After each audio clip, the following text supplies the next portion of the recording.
Buenas noches con todos los que se van a conectar en esta transmisión en el primer Congreso Multidisciplinario de Cápsulas Jurídicas.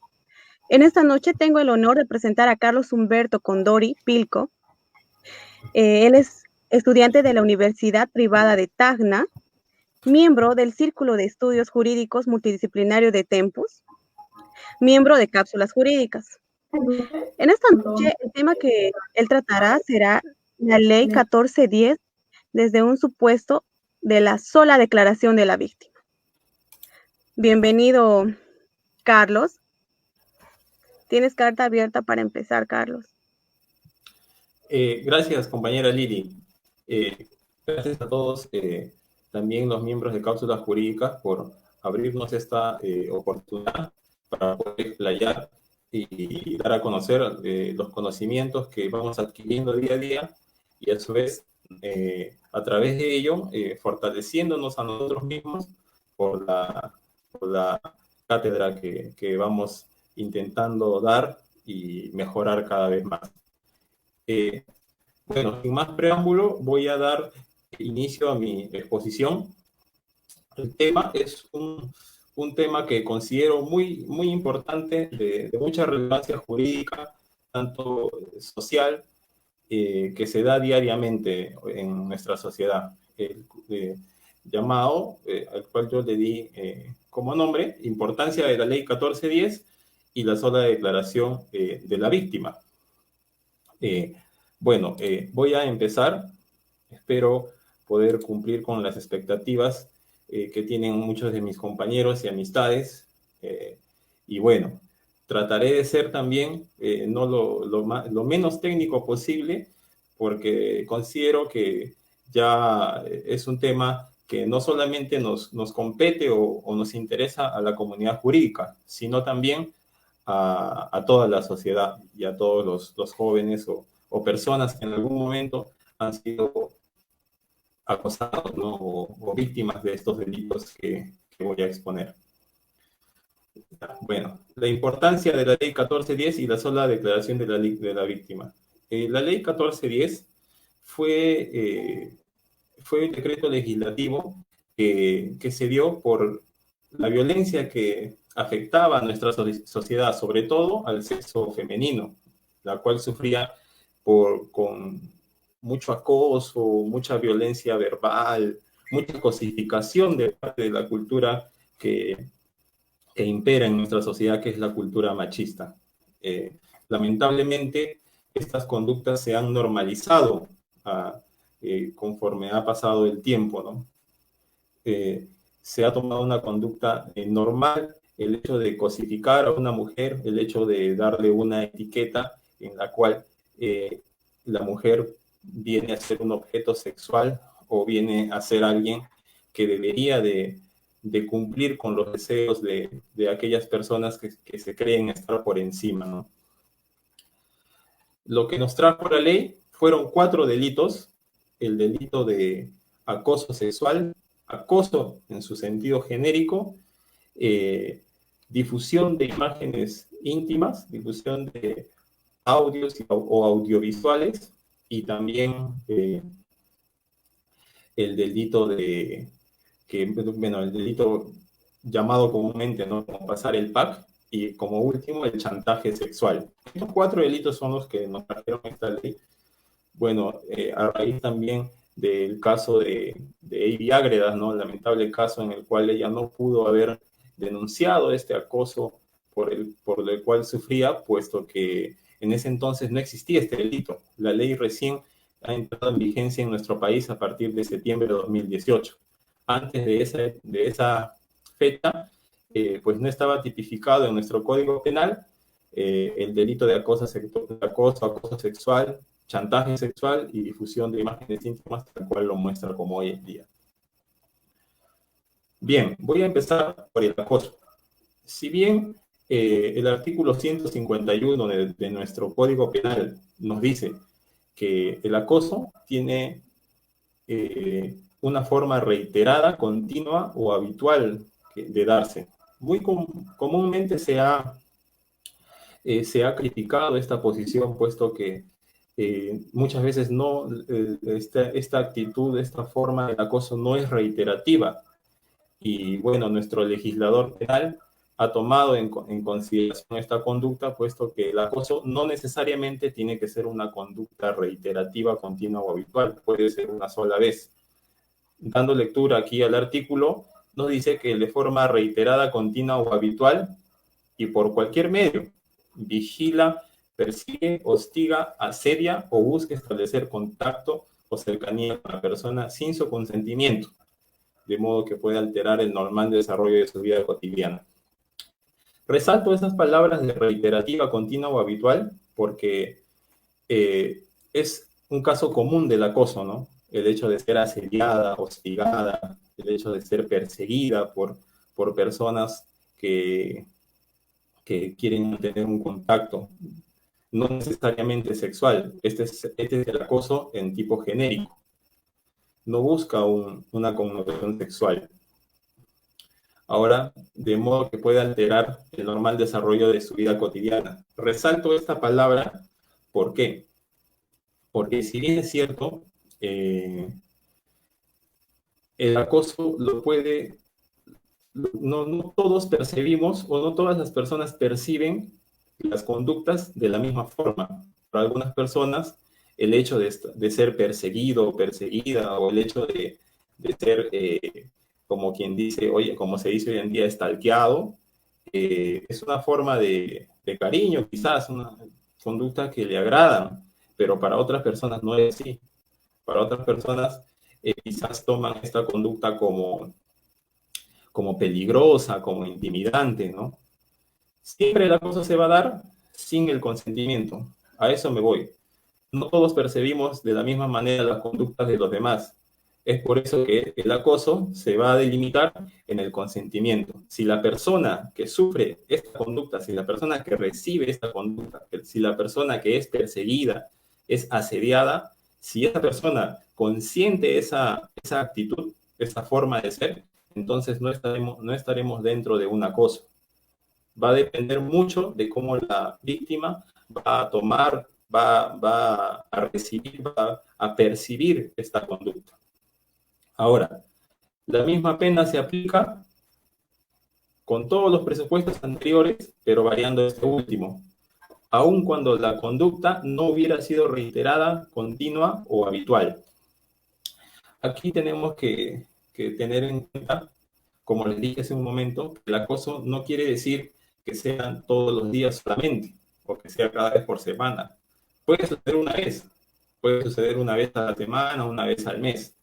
Puede ser un acoso, pero tendría que cumplir los requisitos del no consentimiento de la persona que lo recibe y de tal forma que pueda alterar el normal desarrollo de su vida cotidiana.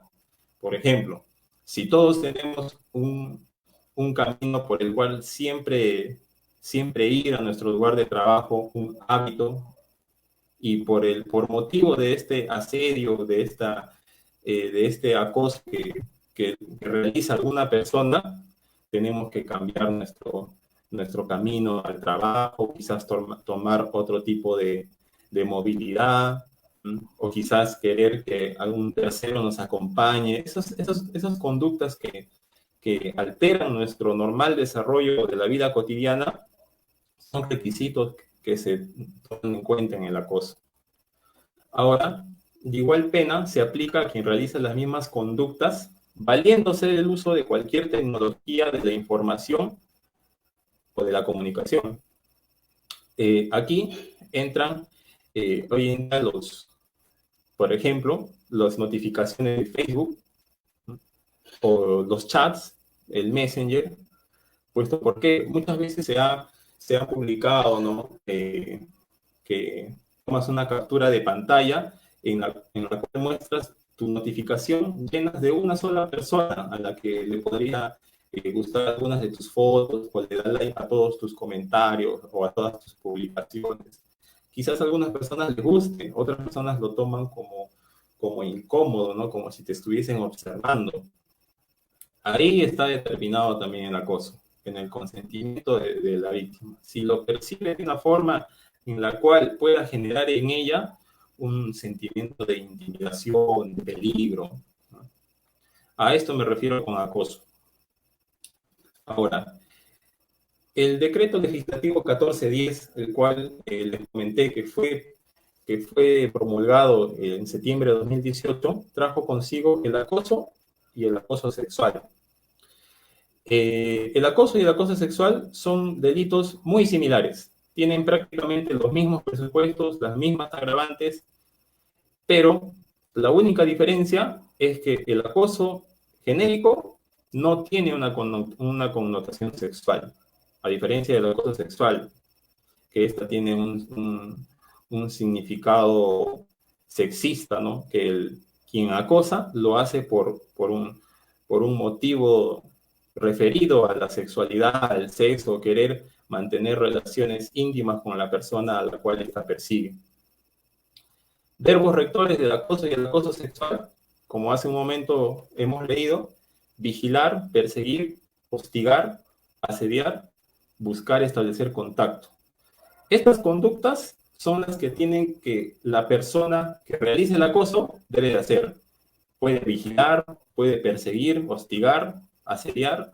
El punto es que esta persona como fin tenga buscar establecer el contacto con la otra persona. Muchas veces, por ejemplo, algunos sufren, ¿no?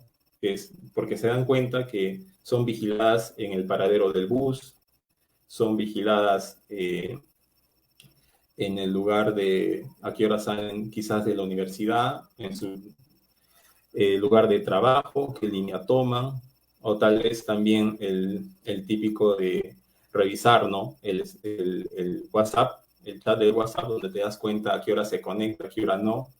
Son muchas conductas en sí, muchos ejemplos que se podrían dar en este tópico para poder entender lo que es vigilar, perseguir. Verbos que no son muy difíciles. Cualquier persona sin necesidad de tener una formación jurídica podría darse cuenta, ¿no? El bien jurídico protegido. El bien jurídico es aquellos intereses del Estado que protegen, ¿no? De la cual nosotros somos propietarios muchas veces. Muchas veces también existen bienes jurídicos que son propiamente del Estado, bienes jurídicos públicos o individuales. En este caso del acoso, el bien jurídico protegido es el de la libertad personal. Todos tenemos derecho a la libertad personal, al hacer las cosas que nosotros creemos convenientes para nuestra vida, siempre con el límite de no interferir o no dañar los derechos de los demás. Libertad sexual es el bien jurídico protegido por el acoso sexual. Todos tenemos el libre derecho de disfrutar de nuestra sexualidad como nosotros creamos conveniente. El Estado no puede influir en nosotros para poder optar por una orientación sexual. De igual forma, un tercero, una persona, no puede decirnos con quién realizar actos de sexualidad y con quién no, con quién tener amistades o con quién no, o sobre qué orientación sexual uno debe tener y cuál no. Nosotros tenemos el libre derecho a la sexualidad. El sujeto activo y el sujeto pasivo. El sujeto activo es la persona que realiza la conducta delictiva y el sujeto pasivo es el que la sufre. En este caso no hay mayor problema, puesto que los 4 delitos incorporados por esta ley los puede realizar cualquier persona.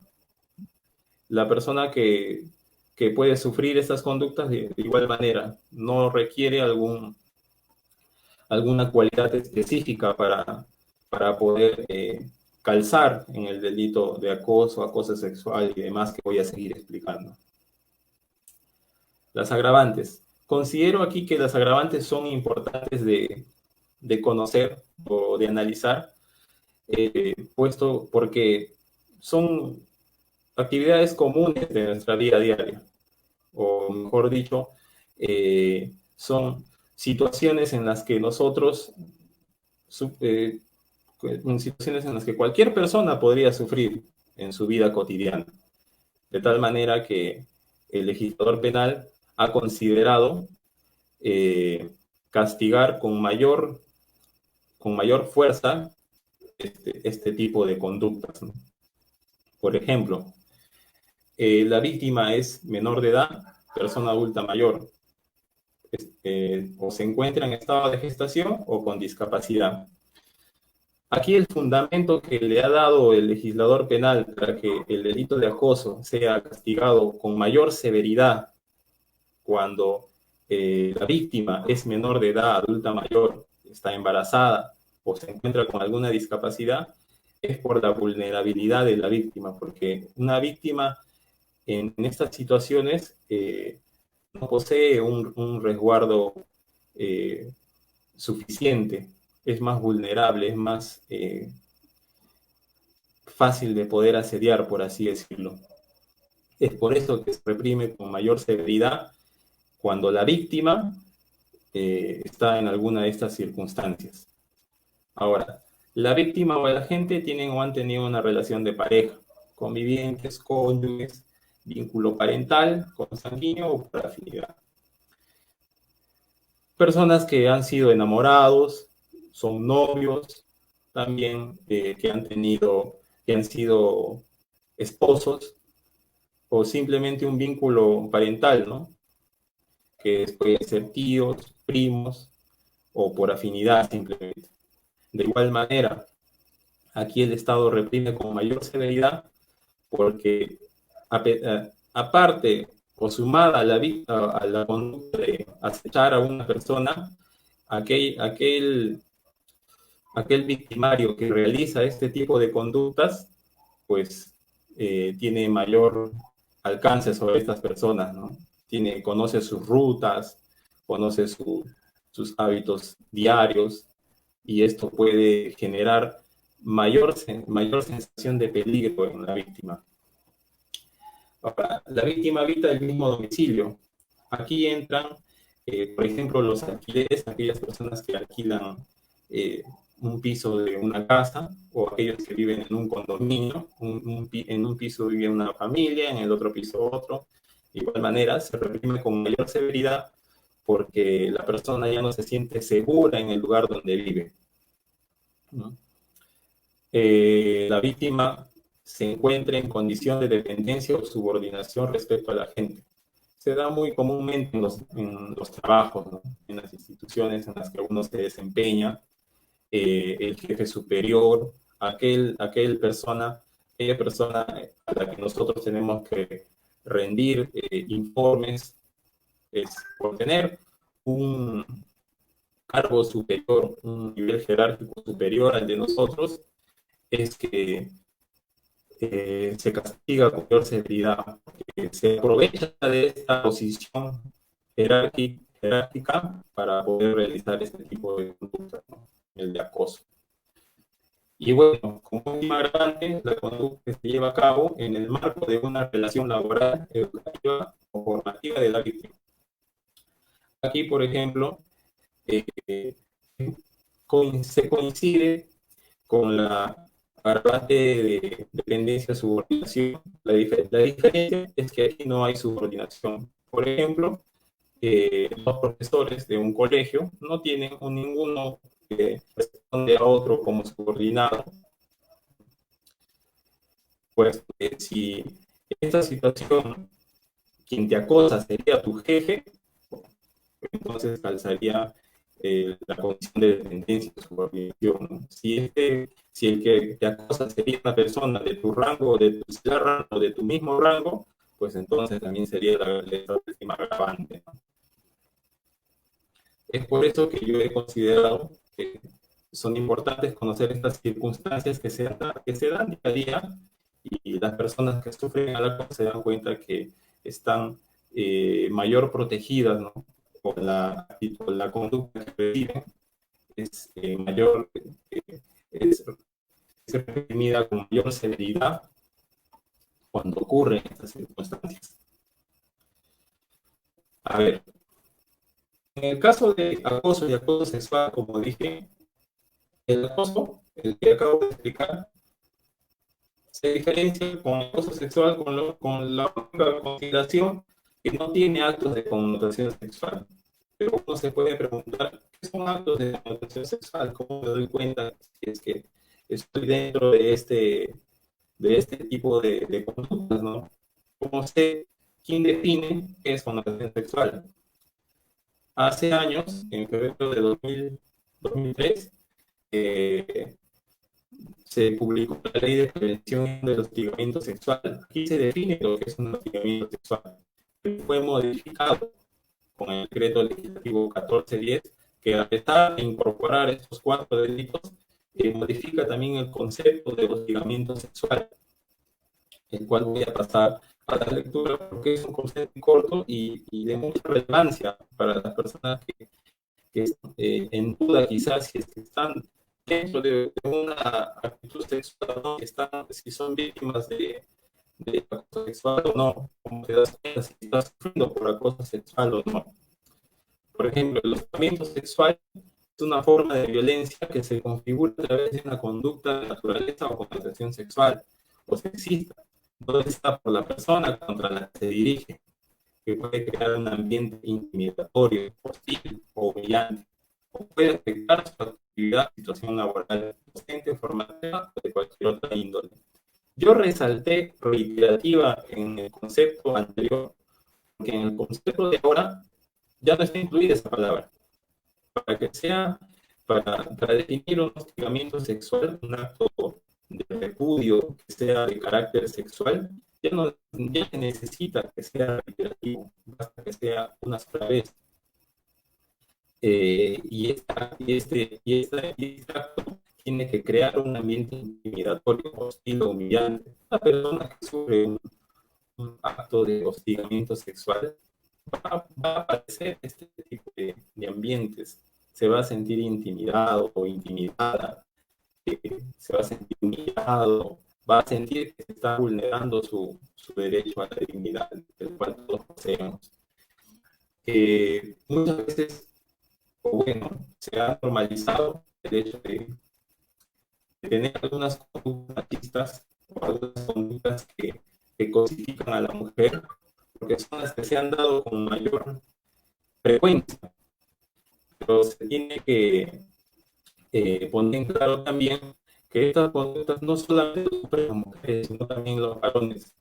Yo he escuchado por amistades muchas veces que han sido víctimas de hostigamiento, de acoso sexual, no de la misma forma en que lo sufren las mujeres, ¿no? Pero ha tenido una connotación sexual. No, este delito no solamente es para proteger a las mujeres, si bien es cierto, el fundamento de estos delitos han sido el constante padecimiento que han sufrido las mujeres, ¿no? Y el cual ellas no podían dar denuncia porque esos delitos no existían. Bien, aquí considero además también muy importante saber cuáles son las manifestaciones de hostigamiento sexual. ¿En qué circunstancias uno puede decir estoy en una situación de hostigamiento sexual? Si bien conocen el concepto, todavía falta poder aterrizarlo en la situación concreta, ¿no? ¿Cómo uno se puede dar cuenta que están ante un acto de hostigamiento sexual? ¿En qué circunstancias? A ver, por ejemplo, una promesa implícita expresada a la víctima para un trato preferente o beneficioso. Se ha dado muchas veces, generalmente en las relaciones de trabajo. La persona que está por encima tuyo en el cargo laboral, pues te promete quizás algún beneficio, un ascenso, un trato preferente, acá de un favor sexual. Amenazas mediante las cuales se exija en forma implícita o explícita una conducta no deseada por la víctima.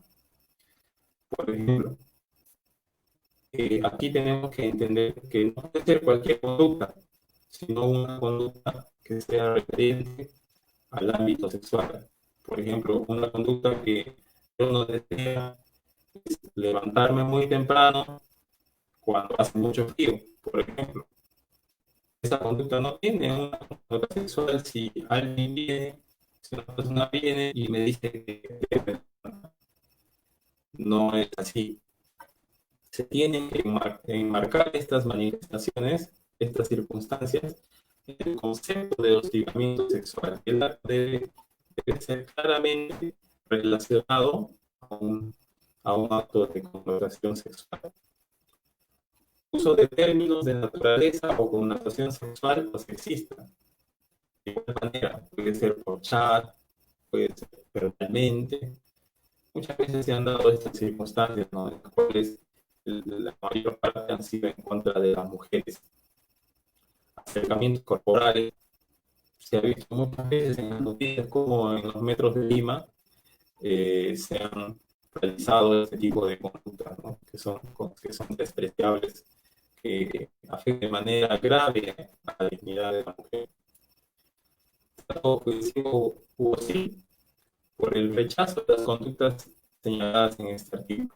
Por ejemplo, si alguna persona, si alguno de ustedes, que ha sufrido este tipo de conductas una sola vez y ante ello ustedes mostraron el rechazo y esta persona que hizo este hostigamiento se desquita o te trata de una manera ofensiva o hostil a raíz de tu negativa, pues también estamos dentro de una manifestación de hostigamiento sexual.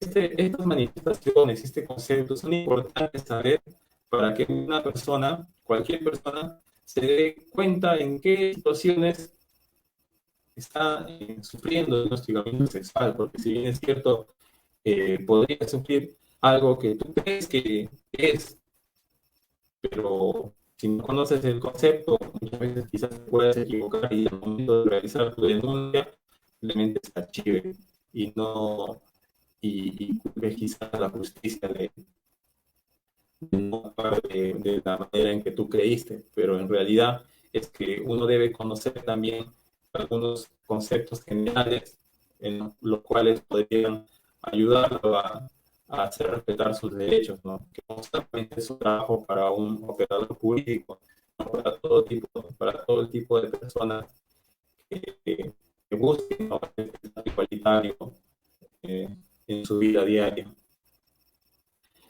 El otro delito que nos trae el artículo, el decreto legislativo 1410, que ya vimos acoso y acoso sexual, acoso y acoso sexual, aquella persona, ¿no?, que hace ella, que persigue a otra con el de buscar contacto.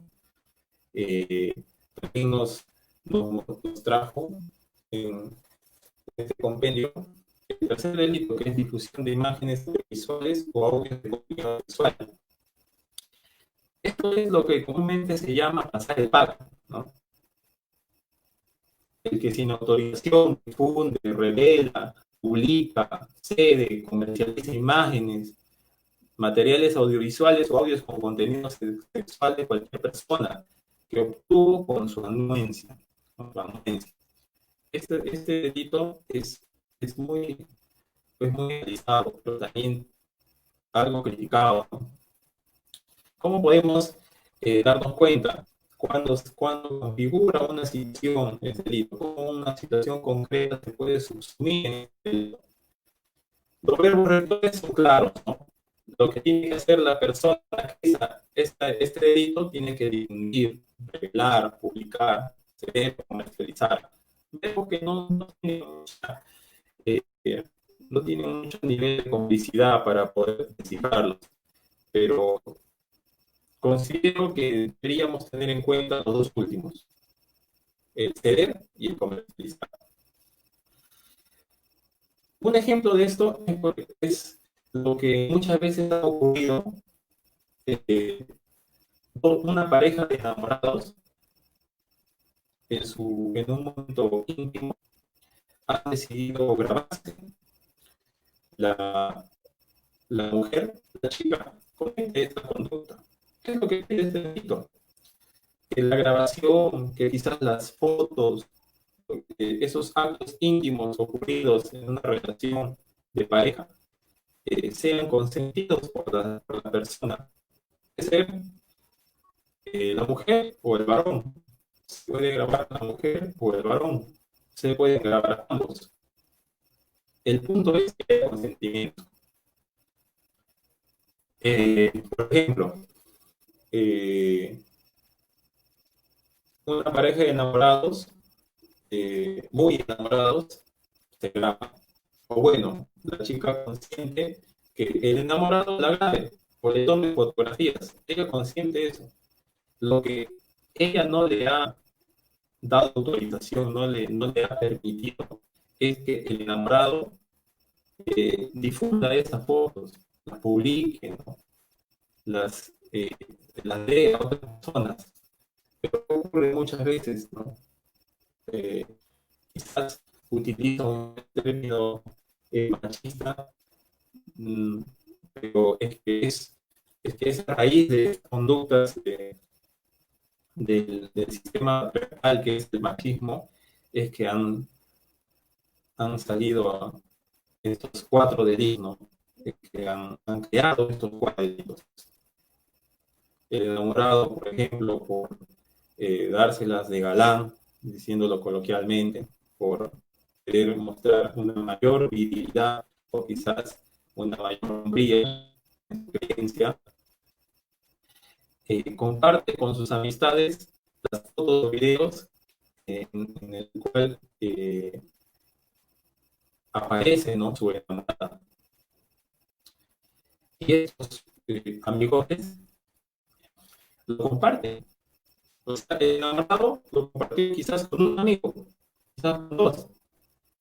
Pero esos fueron esos amigos los que lo difundieron, los que lo subieron, digamos, a una página para adultos, o quizás lo quemaron en algún CD, lo vieron en alguna feria.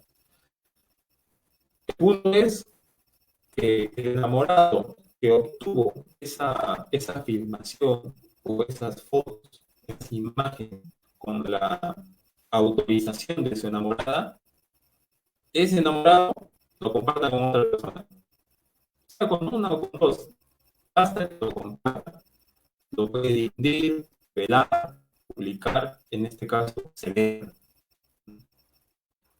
Ahora, veamos el ejemplo de comercializar.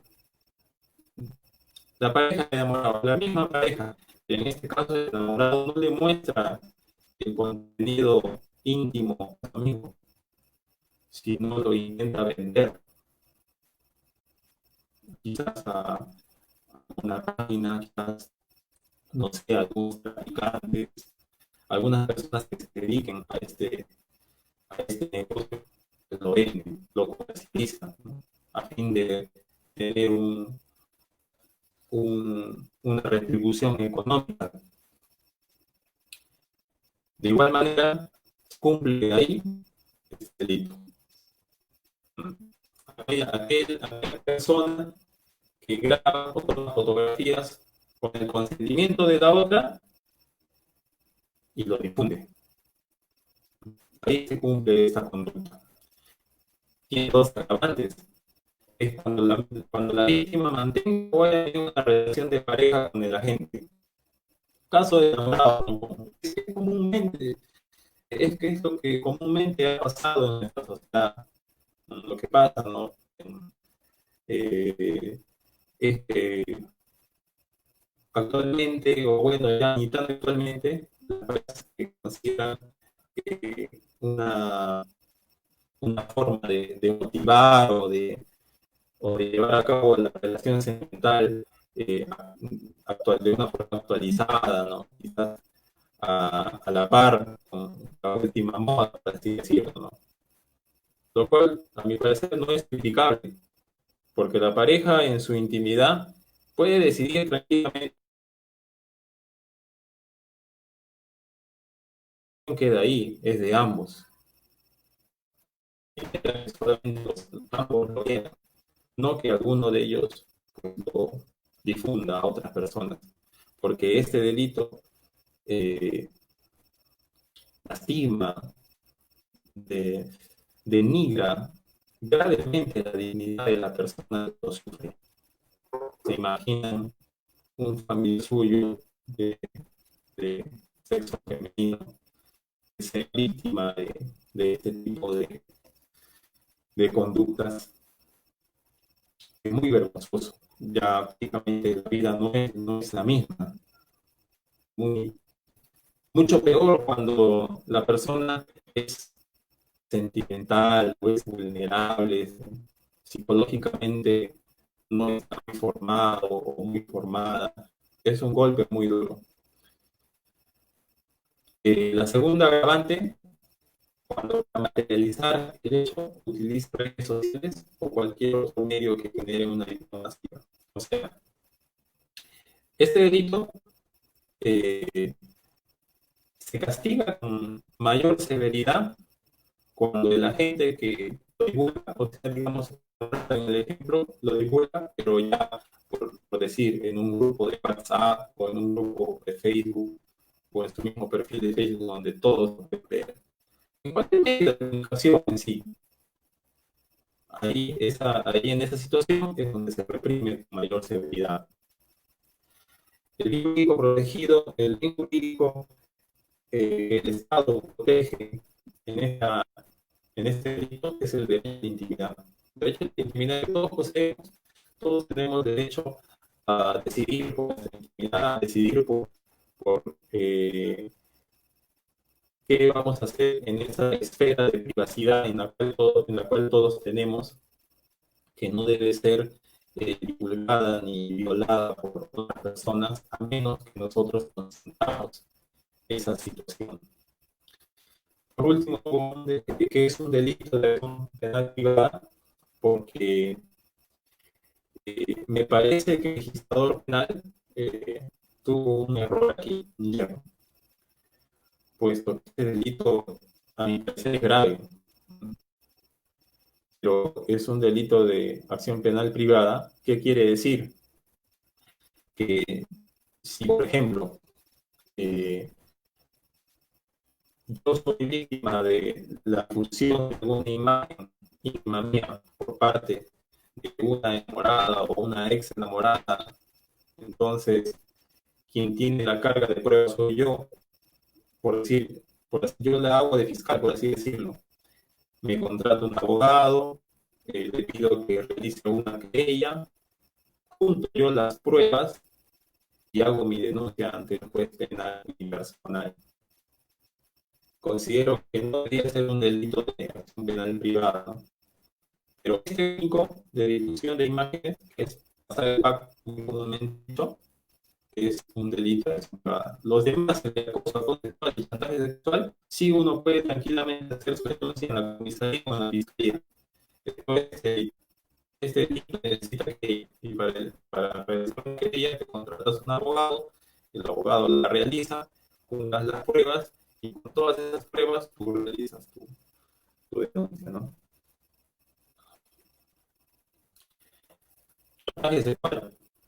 Este último delito que nos trajo la ley 14, el que amenaza o intimida a una persona por cualquier medio, incluyendo el uso de tecnologías de información o comunicación, para obtener una conducta o acto de connotación sexual.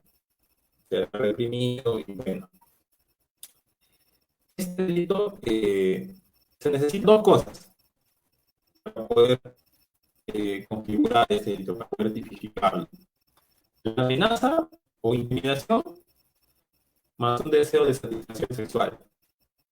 Por ejemplo, aquella persona que te amenaza, que te intimida, ¿no? Por cualquier medio, diciéndote cualquier cosa, pero con el fin de que obtenga un favor tuyo sexual a cambio de silencio. Lo que nos dice el profesor Ramiro Salinas es el silencio de comprado, ¿no? Por la víctima. Por ejemplo, si yo amenazo, intimido a alguien diciendo que voy a matar a tal persona, y si no quieres que lo haga, entonces vas a cumplir algún requerimiento mío de connotación sexual y tener una relación sexual o algo así. Eso es chantaje sexual. La persona, para comprar mi silencio, para que yo no realice esa amenaza, pues accede a este pedido. Pero ojo ahí, no necesariamente, no es necesario que la persona acceda para que este delito se cumpla. Basta el simple hecho que yo realice la amenaza o la intimidación a cambio de un favor sexual. Ahí se cumple. La persona, la víctima, no tiene que realizar, no tiene que cumplir con este chantaje para que este delito se configure. Tiene una agravante. Si para la ejecución del delito el agente amenaza a la víctima con la difusión de imágenes, materiales audiovisuales o audios con contenido sexual. Por ejemplo, si la persona amenazó diciendo que va a matar a su hermano o a su familia, esta agravante se da cuando el agente amenaza con difundir algún video, una imagen de contenido sexual que pueda afectar la dignidad de la otra persona. Por ejemplo, el caso de los packs que expliqué hace un momento, el de difusión de imágenes íntimas, que sucede que si el enamorado, teniendo en su celular o en su memoria o en cualquier medio en el cual pueda guardar esta información, amenaza a su enamorada, o en este caso quizás a su ex enamorada, para poder obtener de ella un favor sexual, ¿no? Amenaza con difundir, es decir, yo tengo grabada y voy a mostrar este video, digamos, a tus amigos, a tus familiares. Si tú quieres que yo lo haga, entonces vas a estar conmigo esta noche. Ahí es donde se configura esta gran el chantaje sexual. ¿Mm? El jurídico que protege el Estado en esta situación es el derecho a la libertad sexual. Todos tenemos el derecho de decisión de disfrutar nuestra sexualidad de la manera que nosotros creamos conveniente. Nadie puede decirnos con quién está y con quién no. Es decisión propia. Bien, aquí. Muchas veces la víctima, en este caso con mayor frecuencia una mujer, cree que si denuncia pues la van a mirar mal, no le van a creer. ¿Cómo voy a hacer? Voy a denunciar, pero no tengo pruebas. Es mentira, porque la sola declaración de la víctima puede puede sustentar tranquilamente un proceso penal. Incluso llegar a una condena por la sola declaración de la víctima. La Corte Suprema ya lo ha dicho, ¿no? Lo único que se tiene que cumplir los requisitos. Si mi declaración como víctima cumple todos los requisitos, es suficiente. ¿Mm? Es por eso que esta situación muy comúnmente se da en la sociedad. Las mujeres o las personas que sufren este tipo de conductas lo han denunciado mucho tiempo después, ¿no? Quizás muchos años, pero tienen que darse cuenta que la sola declaración sí pesa. Sí, lo ha dicho la Corte Suprema y lo voy a pasar a explicar. Acuerdo Plenario 2005, Fundamento 10. Tratándose de las declaraciones de un agraviado, aun cuando sea el único testigo de los hechos, al no regir el antiguo principio jurídico testis unos testis nullus, tiene entidad para ser considerada como prueba válida de cargo y, por ende, virtualidad procesal para enervar la presunción de inocencia del imputado, siempre y cuando no debiera razones objetivas que invaliden sus afirmaciones. Las garantías de certeza son las siguientes. Me detengo un momento. El principio jurídico unos testis nulos es aquel principio que se decía, ¿no? Comúnmente que se seguía. Testigo único, testigo nulo, ¿no? No. Si tú eres único, entonces, ¿cómo podríamos creer? No es así, ¿no? Es testigo, ¿no? y puede tu testimonio, tu declaración, generar la presunción de inocencia del imputado. ¿Cuáles son estos tres requisitos que nos da la Corte Suprema? Ausencia de credibilidad subjetiva. O sea que no existe alguna razón que pueda dar a entender que la persona que está denunciando, que está declarando, tenga razones para mentir.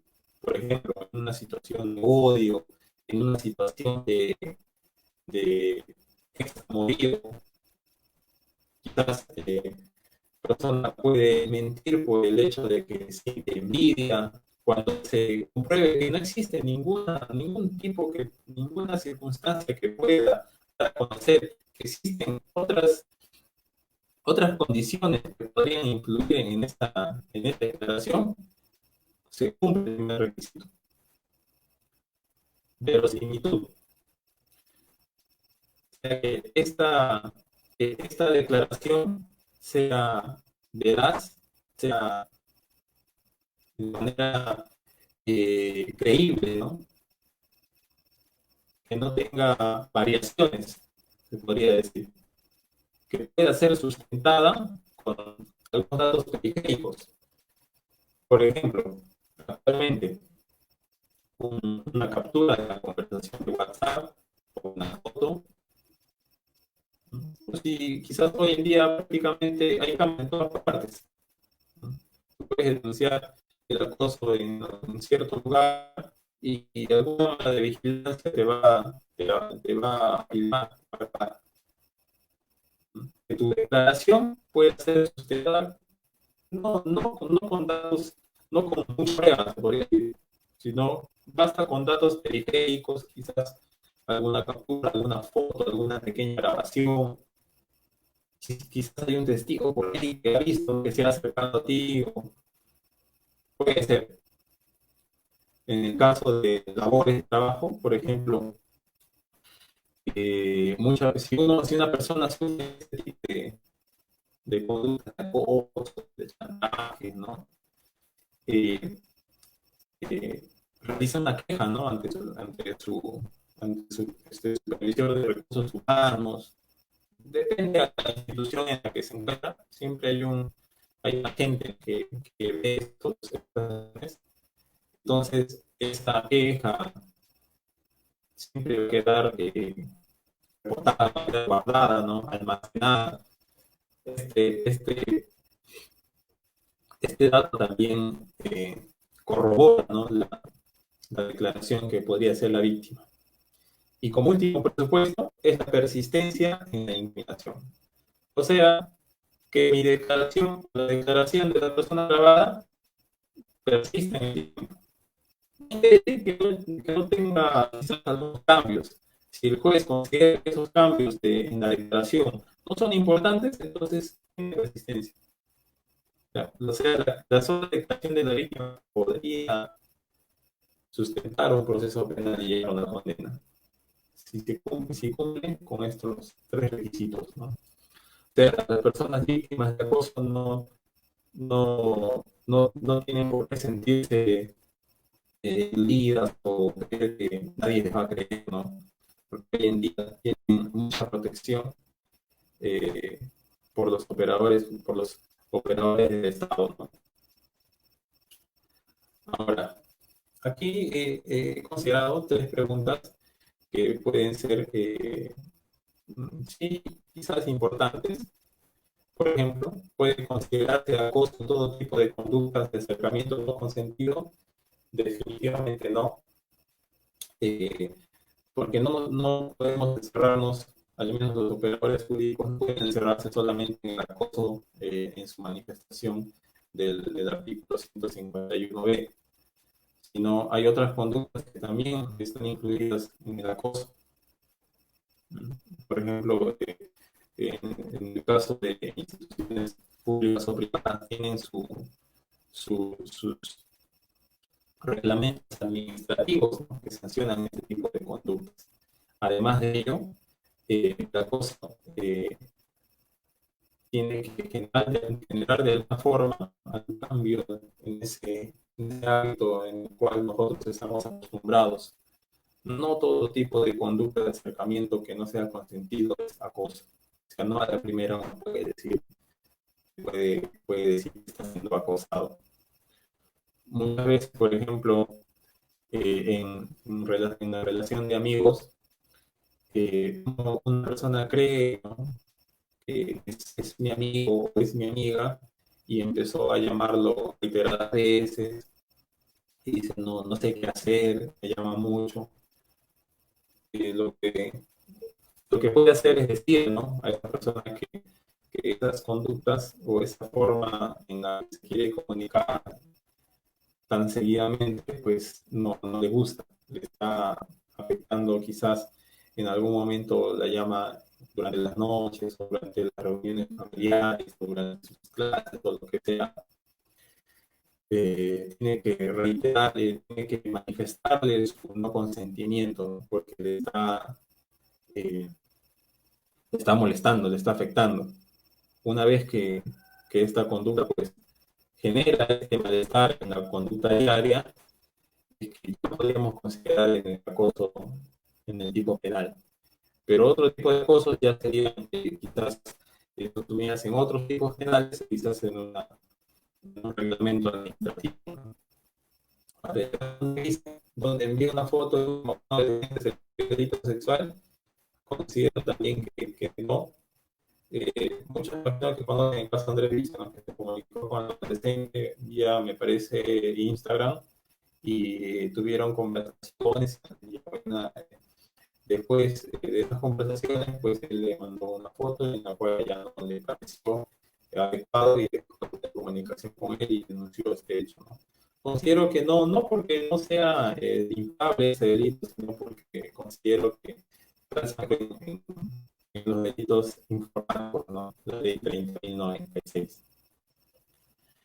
El delito de divulgación de imágenes audiovisuales o audios de contenido sexual. ¿Qué responsabilidad tienen los receptores derivados? A los receptores derivados me refiero a los amigos, por así decirlo, ¿no? La pareja de enamorados se graba, o bueno, graba, digamos, el varón a su enamorada, y este lo comparte ese video con un amigo suyo, y el amigo es quien difunde. El amigo es un receptor derivado. ¿Qué responsabilidad tiene? No pasaría en este delito de divulgación de imágenes audiovisuales. Quien es responsable es la persona que ha grabado, que ha filmado, que ha tomado la fotografía con consentimiento de la víctima, ¿no? Él es el responsable. Bueno, señores, amigos, miembros de cápsulas jurídicas, agradezco su atención en esta presentación y espero poder de alguna forma contribuido al